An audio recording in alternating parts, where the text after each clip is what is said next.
ચાલો અત્યારે થોડા JEE લેવલના MCQ ગણીએ. બરાબર છે.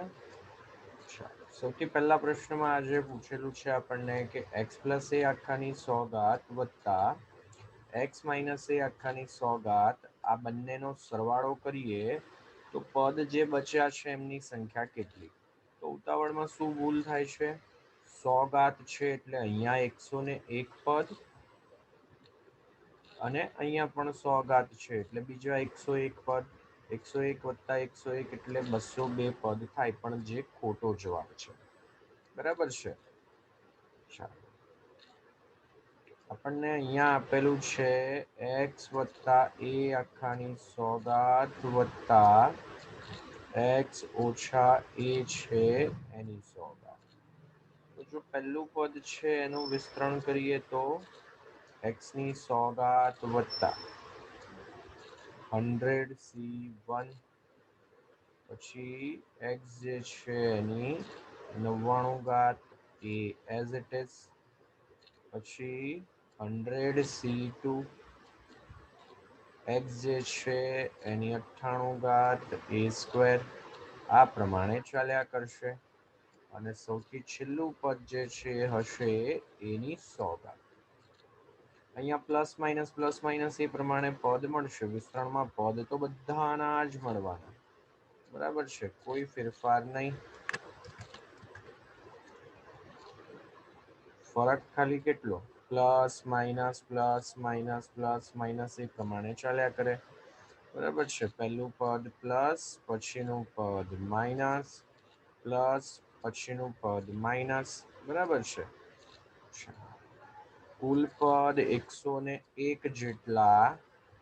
બરાબર છે, એટલે છેલ્લું પદ જે છે એ પ્લસ હશે. 101 પદ છે અહીંયા, 101 પદ છે અહીંયા. છેલ્લા પદને જો ધ્યાનમાં ન લઈએ તો કેટલા પદ બાકી રહેશે? 100. તો 100 પદ છે એમાંથી 50 ધન હશે, 50 જે છે એ ઋણ હશે. આ ઋણ જે છે બધા કેન્સલ થઈ જવાના. બરાબર છે. 50 અને આ છેલ્લે 1 એટલે કે 51 પદ કુલ બાકી રહે. બાકી આ જે છે બધા આ કેન્સલ થઈ જશે. એ જ પ્રમાણે આના પછી 100c3 વાળું પદ જે છે પણ કેન્સલ થઈ જશે. તો અહીંયા કુલ પદ જે છે 51 બાકી રહેશે. બરાબર છે. એકદમ સહેલો કહી શકાય એવો દાખલો. બરાબર છે. આ ન લખો અને મૌખિક ગણતરીથી બી થાય, ફાવે તો. બરાબર છે. એનાથી આગળ વધીએ. 1/x જે છે એની 8/3 ઘાત વત્તા x સ્ક્વેર log x આધાર 10 આખાની 8 ઘાત. આનું વિસ્તરણ કરતા છઠ્ઠું પદ જે છે એની કિંમત આપણને આપેલી છે. તો વ્યાપક પદ લખીએ NCR જે થશે 8CR. a એટલે કે 1/x એની 8/3 ઘાત આખાની 8 - r ઘાત. પછી અહીંયા છે x સ્ક્વેર log x આધાર જે છે 10 આની r ઘાત. છઠ્ઠું પદ જોઈએ છે એટલે r બરાબર 5 મૂકી દઈએ. બરાબર છે. પછી સાદું રૂપ આપીશું તો T6 = લખીએ તો 8C5. પછી એકની ગમે તેટલી ઘાત 1, નહીતર હાલ ફિલહાલ લખીએ ચાલો 1/x8/3 આખાની ઘાત 8 - 5 એટલે કે 3. પછી x વર્ગ log x આધાર 10. આ જે પદ છે એની ઘાત લખીએ તો 5. T6 જે છે આપણને આપેલા છે 5600. આની કિંમત શોધીએ તો 8C5 અને 8C3 સરખા. છેદમાં 3 × 2 × 1 ફાવે તો સીધા 56 લખી શકાય. 1 નો ઘન કરીએ તો 1, અહીંયા ઘાતનો ગુણાકાર કરી દઈએ તો 3 અને 3 કેન્સલ, એટલે બાકી રહેશે x ની 8 ઘાત. x વર્ગની 5 ઘાત એટલે x ની 10 ઘાત ગુણાકારમાં log x આધાર 10 જે છે એની 5 ઘાત. ચાલો 6 અને 6 કેન્સલ, 8 ગુણ્યા 7 એટલે 56. 56 આ બાજુ લઈ લઈએ તો મળશે 100. બરાબર છે. અહીંયા 10/8 એટલે કે x નો વર્ગ. અહીંયાથી લખીએ તો log x આધાર 10. હવે વિકલ્પ પરથી સરળતાથી ગણી શકાય. જો x ની જગ્યાએ 10 મૂકીએ તો આ 10 નો વર્ગ 100. log 10 જે છે એની કિંમત 1. આ પદ 1 થઈ જશે, આ 100 થઈ જશે. કારણ કે બાકી બીજી કોઈ રીતે આપણે આનો ઉકેલ શોધી શકીએ એમ નથી. દ્વિઘાત સમીકરણ હોય ax² + bx + c સ્વરૂપ હોય તો આપણે ઉકેલ શોધી શકીએ. અહીંયા કોઈ બીજી રીતે કંઈ સાદુરૂપ આપણે આપી શકીએ એમ નથી. તો અહીંયા લખી શકીએ આપણે કે વિકલ્પ પરથી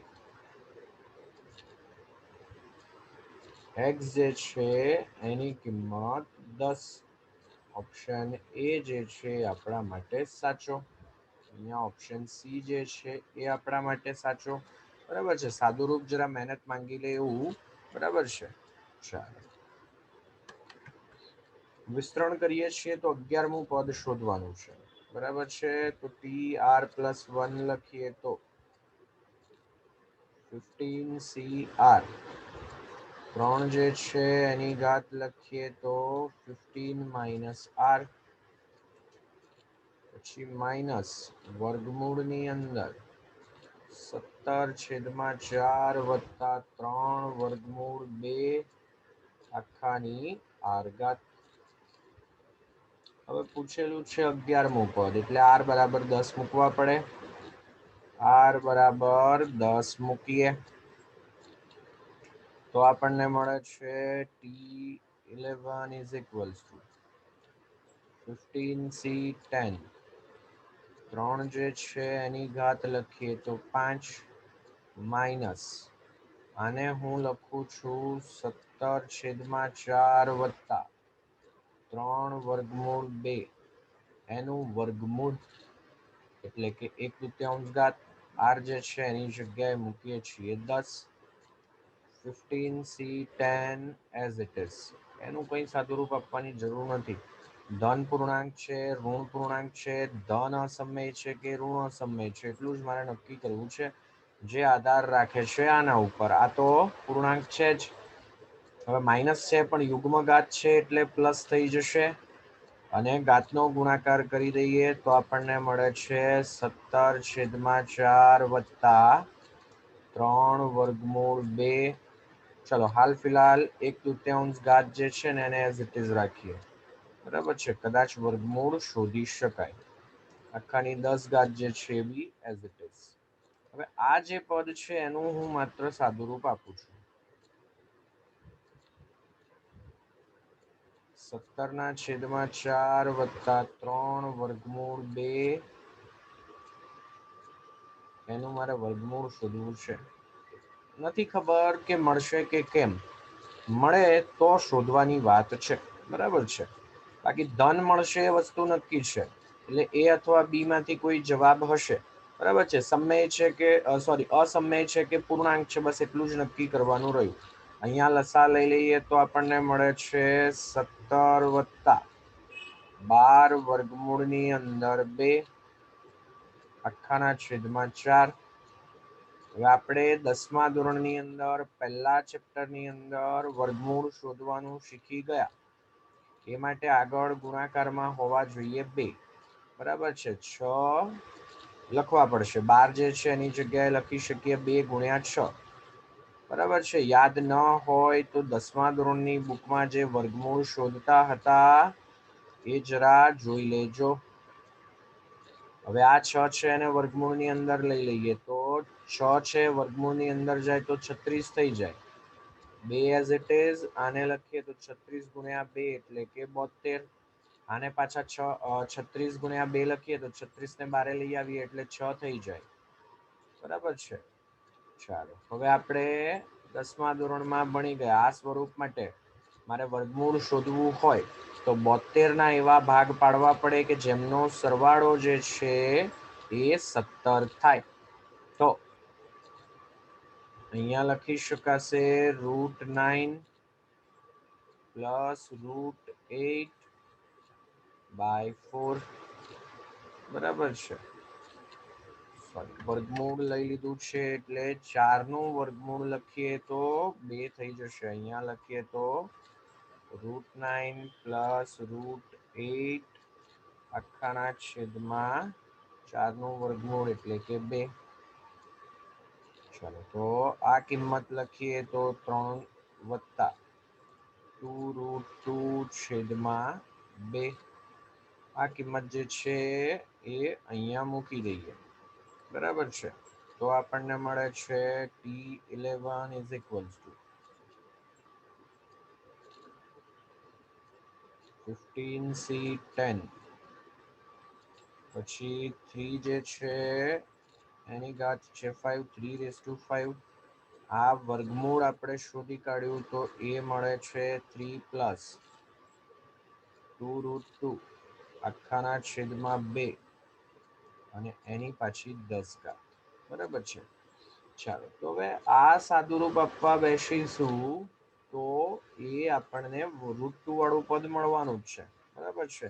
આના સાદુરૂપ આપતા √10 વાળું પદ √2 વાળું પદ રહેવાનું જ છે. તો ધન અસમય સંખ્યા આપણને મળશે. શું પદ મળે છે એનાથી આપણને કોઈ લેવા દેવા નથી. બરાબર છે.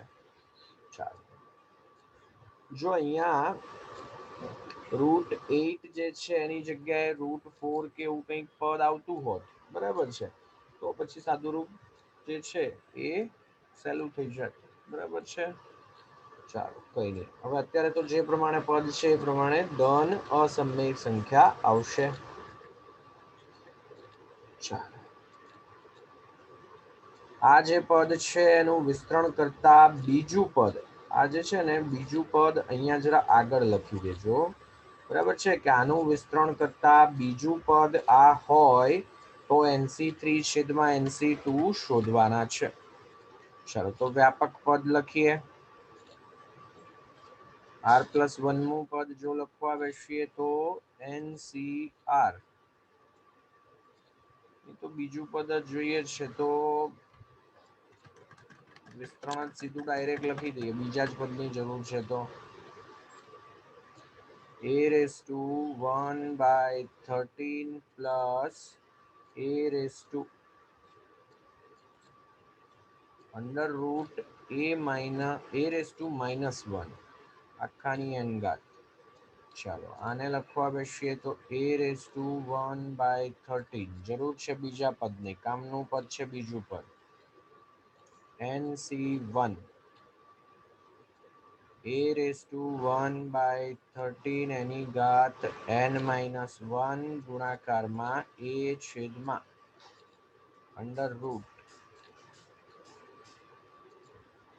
√A⁻1. પછી મારે બીજા કોઈ પદની જરૂર નથી. બરાબર છે. તો બીજું પદ જે છે એ લખીએ તો અહીંયાથી આપણને મળ્યું આ પદ.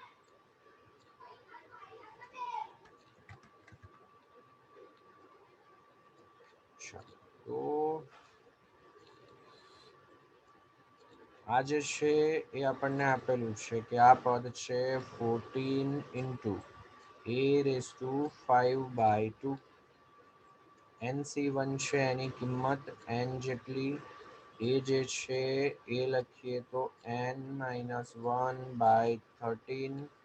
અહીંયા એ એઝ ઇટ ઇઝ. આ a ની -1 ઘાત છે એટલે એને 1/a લખી શકાશે. છેદનો છેદ જે છે એને અંશમાં લઈ લઈએ તો 14 ગુણાકારમાં A⁵/2 is equals to n into આ બંને જે છે ને તો સાદુરૂપ પછી જ આપીએ. A⁻1/13 ઇન્ટુ a, 1 નું વર્ગમૂળ લઈએ તો 1, છેદનો છેદ અંશમાં જાય, √a એટલે A⁻1/2 આધાર સરખો, ઘાતનો કરી દઈએ સરવાળો, તો 14 a raised to 5/2 is equals to n a raised to, અહીંયા ઘાતનો સરવાળો કરી દઈએ તો n-1 છેદમાં 13 વત્તા 1 વત્તા 1/2. લસા લઈએ તો લસા જે છે આપણને મળે છે 26. અહીંયા 2 વડે ગુણવા પડે, 2n-2. અહીંયા 26 વડે ગુણવા પડે, અહીંયા 13 વડે ગુણવા પડે, તો ઘાત જે છે એ બાકી રહેશે 2n. 26 - 2 એટલે 24, 24 વત્તા 13 એટલે કે 37 અખાણા છેદમાં 26. હવે જો એક શક્યતા છે જરા ચેક કરી લઈએ કે જો આગળ 14 ગોઠવાયેલા છે તો n જે છે સૌથી મહત્તમ શક્યતા કે 14 હોય. 14 હોય તો આ જે ઘાત છે કેટલી, 14 - 1 13 છેદમાં 13 એટલે 1, આ પણ 1 અને આ 1/2, તો 2 + 1/2 એટલે 5/2 થઈ જાય. તો અહીંયાથી આપણને જો મગજ બરાબર ચાલે તો n બરાબર 14 મળે. બરાબર છે. તમે અહીંયા સરખામણી કરો આમની તો પણ આગળ જતા n જે છે 14 જ મળશે. બરાબર છે. n બરાબર 14 મળી ગયા તો હવે માંગેલ મૂલ્ય જે છે સહેલાઈથી શોધી શકાશે. બરાબર છે. એ હવે તમારા ઉપર છોડું છું. બરાબર છે. કે માંગેલ મૂલ્ય જે છે, માંગેલ ગુણોત્તર જે છે એ લખીએ તો n એટલે કે 14, તો 14c3/14c2. બસ આ જે કિંમત છે એ જરા શોધી લેજો. એનાથી આગળ વધીએ. ચાલો, આ સ્વરૂપના દાખલા ઘણી બધી વખત પૂછાય છે, એકદમ સહેલા દાખલા. બરાબર છે. અચ્છા, હવે બંને એકના એક જ પ્રશ્ન છે. બરાબર છે. પ્રશ્નની અંદર આપણને પૂછેલું છે y⁵ પ્લસ x⁵ આનું વિસ્તરણ કરીએ તો પદોની કેટલી સંખ્યા જે કર્ણી ચિહ્નથી સ્વતંત્ર છે. સાદી ભાષામાં અહીંયા બી એ જ પ્રશ્ન પૂછેલો છે. બરાબર છે. સાદી ભાષામાં કહીએ તો આનો અર્થ એવો થાય કે પૂર્ણાંક ઘાત હોય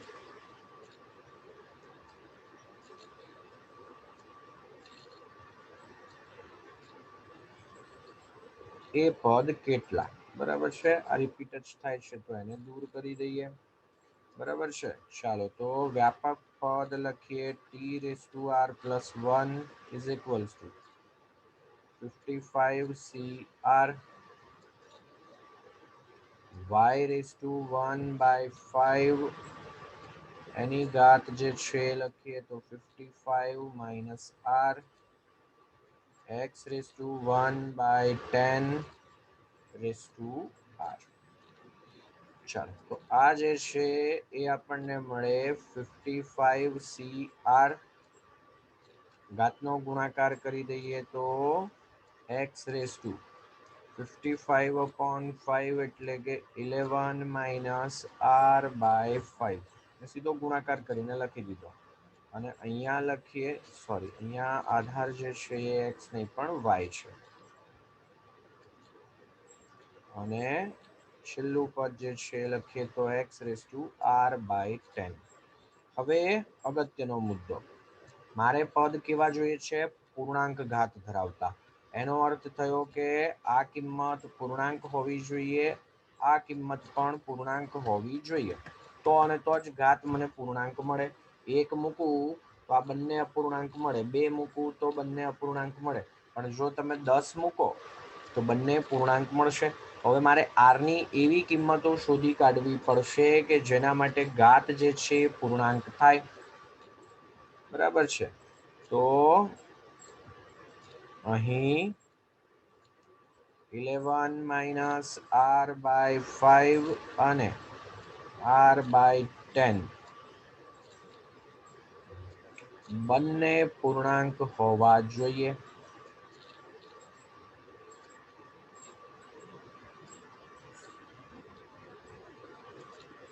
તો જુઓ અહીંયા છેદમાં 10 છે, અહીંયા છેદમાં 5 છે.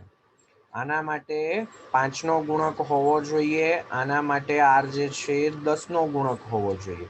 બરાબર છે? સમજાય એટલા માટે હું લખું છું કે અહીંયા આ પૂર્ણાંક થાય એ માટે r જે છે 5 નો ગુણક, અહીંયા r પૂર્ણાંક થાય એ માટે 10 નો ગુણક. તો આ બંનેનો લસા લઈએ તો મળે 10. તો જો 10 નો ગુણક મૂકીએ ને તો બંને જે છે એ પૂર્ણાંક થઈ જાય. r જે છે 10 નો ગુણક હોવો જોઈએ.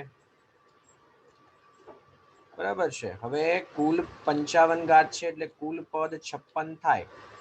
r જે છે એની શક્ય કિંમત 0 થી 55. બરાબર છે? 0 મૂકીએ એટલે પહેલું પદ મળે, 55 મૂકીએ એટલે સૌથી છેલ્લે 56મું પદ મળે. તો r જે છે એની શક્ય કિંમતો લખવા બેસીએ તો 10 નો ગુણક લખવા બેસીએ એટલે 10, 20, 30, 40, 50. બરાબર છે? પછી 60 તો આપણે લઈ નથી શકતા, તો કુલ 5 પદ મળે. તો આપણા માટે સાચો જવાબ થશે. પણ આ સાચો જવાબ નથી. પણ આ મોટે ભાગે ઉતાવળમાં થતી ભૂલ છે અને એ લોકો ઓપ્શન એક એવો હંમેશા આપે જ કે આ ભૂલ આપણે કરીએ. બરાબર છે? r જે છે એ 0 થી સ્ટાર્ટ થાય છે. 0 જે છે ગમે એનો ગુણક છે, 0 પણ લઈ શકાશે. આ ભૂલવાનું નથી. બરાબર છે? આ જે છે 0 જે છે એ અગત્યનું. દાખલા તરીકે તમે r ની જગ્યાએ 0 મૂકો એટલે આ આખું પદ 0, એટલે y જે છે એની ઘાત 11 પૂર્ણાંક છે. x જે છે એની ઘાત લખીએ તો આ આખું પદ 0, આખું પદ તો કેન્સલ જ થઈ જવાનું.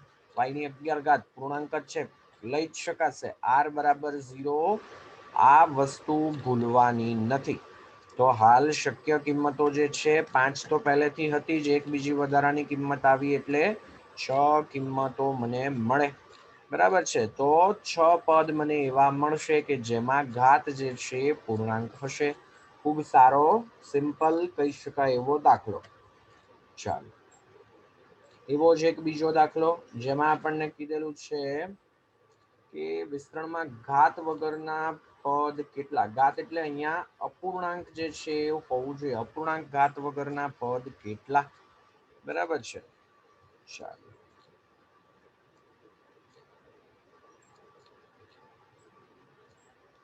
સેવન રેસ ટુ, નહીં તો સીધું વ્યાપક પદ જ લખી દઈએ. tr+1 જે છે લખવા બેસીએ તો 6561. આ એક ટાઈમે ન લખો ને તોય ચાલે, એની કોઈ જરૂર નથી. 7/1/3 એની ઘાત જે છે લખીએ તો 6561 - r અને 1/, અચ્છા આ બી લખવાની જરૂર નથી. જુઓ, એકની ગમે તેટલી ઘાત હોય એક જ થાય. તો આ તો એક થશે એટલે આ ન લખો તોય ચાલે.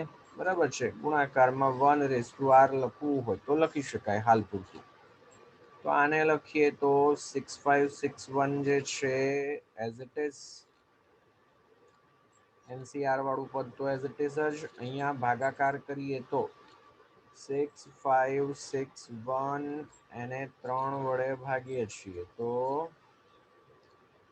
ચાલો ઉપરથી લખીએ 5, ઉપરથી લખીએ 6,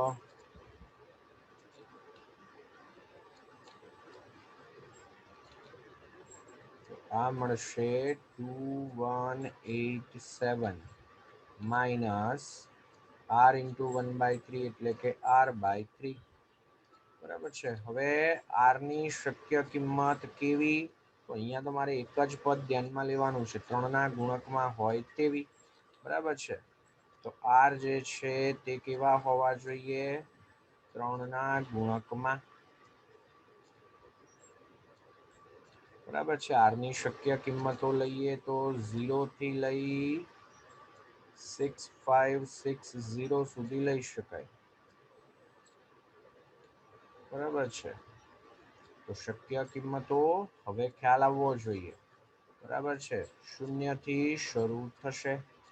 આર જે છે એની શક્ય કિંમતો લખીએ. 0, 3, 6, 9. સૌથી છેલ્લું જે પદ છે એ લખીએ તો 6561 3 વડે વિભાજ્ય હતા, એમાંથી 3 બાદ કરી દઈએ તો 6568. હવે કેટલી કિંમતો થઈ એ ખાલી તમારા ઉપર છોડું છું, બરાબર છે. સમાંતર શ્રેણીનો પણ ઉપયોગ કરી શકાય, બરાબર છે. બાકી આને તમે લખો તો 2186 ગુણ્યા 3 થાય, બરાબર છે. આ 0 ગુણ્યા 3, આ 1 ગુણ્યા 3, આ 2 ગુણ્યા 3, આ 3 ગુણ્યા 3. તો અહીંયાથી શરૂ કરીને જોઈએ તો 2186 પદ થાય, બરાબર છે. અને આ એક બીજું એટલે 2187 પદ થાય. પણ ઓપ્શન એવો આપેલો નથી, તો પછી અહીંયા એકની જગ્યાએ કોઈ બીજું પદ હોવું જોઈએ, બરાબર છે. ચેક કરી લઈએ કે જો 9 ના ગુણકમાં લઈએ તો શું થાય છે, બરાબર છે. તો પદ થોડાક ઓછા થઈ જાય. રકમ જે પ્રમાણે છે એ પ્રમાણે તો 2187 મળે છે. ગણતરીમાં કોઈ ભૂલ નથી, બરાબર છે. ચાલો તો એક કામ કરીએ. હોમવર્કની અંદર તમારે એક નાનકડો સુધારો કરવાનો છે કે અહીંયા ધારો કે 11 છે તો શું થશે, બરાબર છે. 11 એની ઘાતની અંદર અંગ્રેજીમાં છે ને એમાં સુધારો કરું છું, નહીતર એક નવું લખી દઈએ. ચાલો 7^1/3 પ્લસ અહીંયા આધાર ગમે તે હોય એનાથી કોઈ ફરક નથી પડતો. ધારો કે 11 છે એવું આપણે માની લઈએ, બરાબર છે. આ રકમ માટે શું જવાબ મળશે આ તમારે હોમવર્કમાં ગણવાનું છે. કદાચ બની શકે કે અહીંયા એકની જગ્યાએ કોઈ અન્ય પદ હોય તો એવા સંજોગોમાં આમાંથી કોઈ ઓપ્શન બંધ બેસતો બેસે, બરાબર છે. બાકી તો આપણે હમણાં જે પ્રમાણે ગણતરી કરેલી હતી, બરાબર છે, એ જ આપણા માટે સાચો જવાબ થશે, બરાબર છે. તો રકમ જે છે એના માટે માંગેલ કુલ પદ જે છે આ 2187 થશે આપેલ રકમ માટે, બરાબર છે. પણ બની શકે કે રકમમાં કંઈ ભૂલ હોય તો તમારે એક હોમવર્કમાં દાખલો ગણશો એટલે ઓટોમેટિક ખ્યાલ આવી જશે. અન્યથા અહીંયા ઓપ્શન જે છે એમાં ભૂલ છે એવું આપણે સમજીશું, બરાબર છે. ચાલો એનાથી આગળ વધીએ. આનું વિસ્તરણ કરતા આ પ્રકારના પદ મળે છે તો બી અને એન જે છે એની કિંમત આપણે શોધવી છે. 1 + by(n). વિસ્તરણ કરીએ એટલે 1 ની n ઘાત એટલે 1, પછી nc1, પછી 1 ની તો ગમે તેટલી ઘાત લખીએ કોઈ ફરક પડશે નહીં. by જે છે એની 1 ઘાત, પછી nc2 by જે છે એનો વર્ગ. આ પ્રમાણે ચાલ્યા કરે, બરાબર છે. પછીના પદ એમણે પણ નથી લખ્યા તો આપણે પણ નથી લખતા. આ જે છે એ આપણને આપી દીધેલા છે કે 1 + 8y + 24y² છે. 1 + nc1 જે છે એની કિંમત n ગુણાકારની અંદર b ગુણાકારની અંદર y. nc2 છે એની જગ્યાએ લખીએ તો nn-1/2 ગુણાકારની અંદર b² y². As it is ચાલ્યા કરશે. સહગુણકો સરખાવીએ આપણે જો બંને બાજુ, બરાબર છે. બંને બાજુ સહગુણકો સરખાવતા ઓપ્શન આપેલા છે એટલે આપણું કામ અહીંયા વધારે સહેલું થઈ જાય, બરાબર છે. તો જો એકને તો સરખાવવાનો કોઈ અર્થ નથી. y નો સહગુણક જોઈએ તો ડાબી બાજુ આપણને આપેલ છે 8 જેટલો, જમણી બાજુ y ની સાથે ગુણાકારમાં છે n × b. તો પહેલું સમીકરણ મને એ મળ્યું કે n અને b નો ગુણાકાર કરીએ તો 8 થાય, એટલે આ બે ઓપ્શન તો ઓટોમેટિક રિજેક્ટ. આ બેમાંથી હવે જોઈએ કે અહીંયા કયું પદ બંધ બેસે છે. 24 બરાબર n-1/2 ગુણાકારની અંદર b². y² નો સહગુણક ડાબી બાજુ 24, આ બાજુ જે હતો તે લખી દીધો. તો 48 બરાબર n-1 b². એ અને સી ઓપ્શન તમે આ બંને જગ્યાએ મૂકો, બરાબર છે, એટલે તમને મૌખિક ગણતરીથી મળી જશે. દાખલા તરીકે n બરાબર આપણે ધારો કે 4 લઈએ, તો 4 ગુણ્યા 3, બી જે છે 2 મૂકીએ તો વર્ગ કરીએ તો 4. તો n જે છે 4 હોવા જોઈએ અને બી જે છે 2 હોવા જોઈએ, એટલે ઓપ્શન સી જે છે સાચો છે. હવે ધારો કે તમારે કિંમત જો શોધવાની થતી હોય, બરાબર છે, તો આનો વર્ગ કરી દઈએ તો શું થાય. 64 બરાબર, નહીંતર તમે એકનો લોપ કરી દો, બરાબર છે. ચાલો એવું કરીએ, n² b² લખી શકીએ. હવે જો આ બંને સમીકરણનો આપણે ગુણોત્તર લઈ લઈએ, બરાબર છે, તો b² કેન્સલ થઈ જશે. n જે છે એ સરળતાથી શોધી શકાશે. અહીંયાથી b ને કરતા બનાવીને અહીંયા મૂકો કે અહીંયાથી n ને કરતા બનાવીને અહીંયા મૂકો તો પણ ચાલે, બરાબર છે. ચાલો, અહીંયા ઓપ્શન પરથી ગણતરી સરળતાથી થઈ શકે છે. કે વિકલ્પ પરથી લખ્યું તો આપણને મળ્યું કે n જે છે 4 અને બી જે છે 2 જેટલા મળે છે.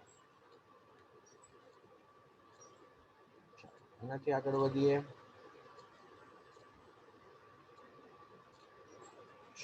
સારો કહી શકાય એવો દાખલો છે, એકદમ સિમ્પલ, બરાબર છે. અહીંયા જો પદ જોઈએ તો 18 નો ઘન, 7 નો ઘન, 3, પછી 18 આવ્યા, 7 આવ્યા અને 25 એ 18 અને 7 નો સરવાળો.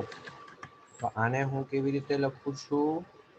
18 નો ઘન વત્તા 7 નો ઘન વત્તા 3 ગુણ્યા 18 ગુણ્યા 7. 25 જે છે એને લખીએ તો 18 વત્તા 7.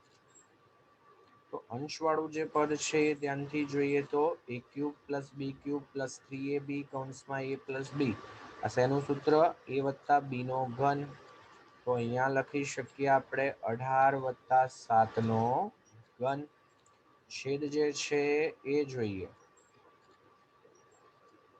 તો 3 ની 6 ઘાત, પછી 3 ની 5 ઘાત 243, 81 એટલે 3 ની 4 ઘાત, 27 એટલે 3 નો ઘન, એમ ક્રમશઃ ઘાત ઘટતી જાય છે. 3 ની 6 ઘાત. પછી NC1 જેવું પદ હોવું જોઈએ, તો 6 જે છે એની જગ્યાએ આપણે લખી શકીએ 6C1.